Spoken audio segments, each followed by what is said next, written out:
دانشتوانی شاری کەرکووکی خۆشەویست ئەم کاتە و هەموو کاتێکتان شاد و کامەران بێت. السلام عەلەیکم وەڕەحمەت الله وبەڕەکاتوه.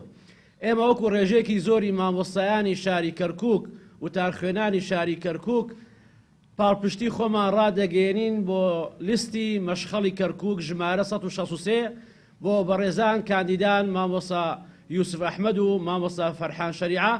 بۆیە ئێمە بە ئەرکی سەرشانی خۆمانی دەزانین وەکو مامۆستایانی ئاینی داوا بکەین لە دانیشتوانی شاری کەرکووک کە لە ڕۆژی دووشەمی داهاتوو ڕێکەوتی 18/12/2023 بێن ئەو شایەدیە بدەن چونکە خودای گەورە لە قورئاندا ئاگادارمان دەکاتەوە کە دەفەرمێ وەلا تەکتموا الشەهادە ومن یەکتمها فإنه آثم قلبه.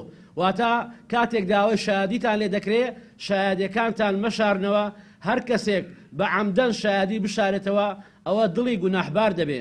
جا بۆیە ئێمە داوا دەکەین کەوا خەڵکی شاری کەرکووک کاندیدی مزگەوتەکان و مامۆستایانی ئاینی لە شاری کەرکووک کە ئەم دوو مامۆستا بەڕێزن کە باسمان کردن ئەوانە کاندیدی ئێمەی مامۆستایانی شاری کەرکووک و نوێش خوێنانی شاری کەرکووکن.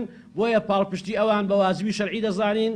دەستی هەموو لایەکتان خۆش بێ و شاری کەرکووک بە تایبەتی کوردانی شاری کەرکووک لە هەموو کاتێ زیاتر ئێستا هەستیارە بەرەو سندوقی دەنگدان بچن.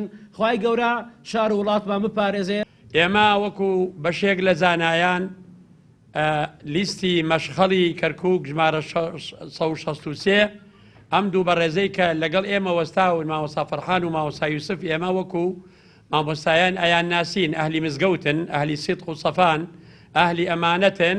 ئێمەش لێرەوە وەکو زانایان پشتگیریان لێەکەین و داوا ئەکەین بەڕێزتان دەنگەکانتان بدەن بەم پیاوانە بۆ ئەوەی ئینشاءڵڵا لە خێر و بەرەکەتیان بەشدار بن و دڵنیاش بن لەوەی کە ئەو کەسەی دەنگ بدا بەم جۆرە کەسانە هەم بۆ دنیا قازانجەکەین چونکە ئەمانە خزمەتکاری گەل و خاک و نیشتمان و دینن و بۆ قیامەتیش قازانجەکەین لەبەر ئەوە لە قیامەت پەشیمان نابین لە دەنگەکانمان.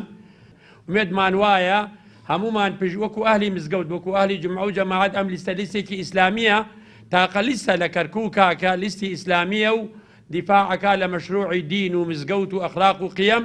ومێ دەکەم ئینشاءڵڵا لە ڕۆژی دەنگدانە کەس نەڵێ من ناچم بۆ دەنگدان.